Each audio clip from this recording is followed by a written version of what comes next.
Okay, so I wanted to show you a way to utilize the CSV file for proofing to really make your life a little bit easier.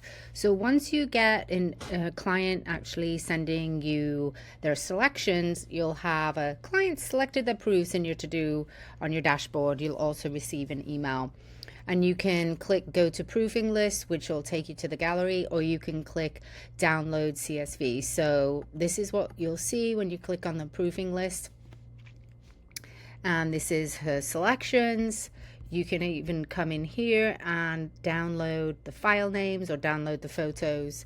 I'm going to show you just quickly how you can do it from the dashboard, where you can actually just click download CSV. I'm in Chrome, so it comes here. So what I'm going to do is open it, and here are the file names, and you're like, okay, oh, what did I do? Don't do that. So I'm going to copy them.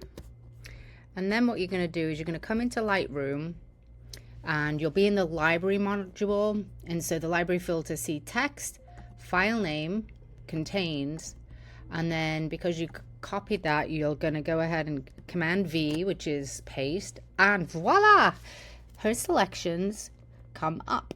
So then you can just go ahead and start editing them. Really easy. That's probably why you think the CSV file is weird and you can't sort them, but there's a method to our madness. But really simple. You don't have to go searching for the file names, but you can just come in and use the filter for text, file name, contains, and then paste in the file names there.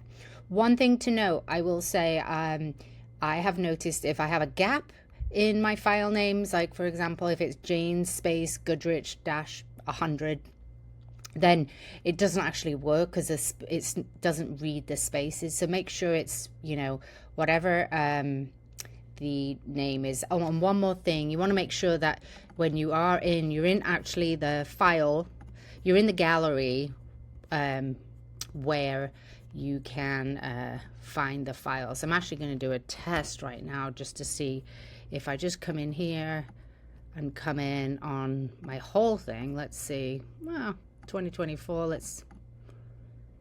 no, because it won't come up on, because it's on my desktop, but I have a million different folders. So let's see if it'll find them.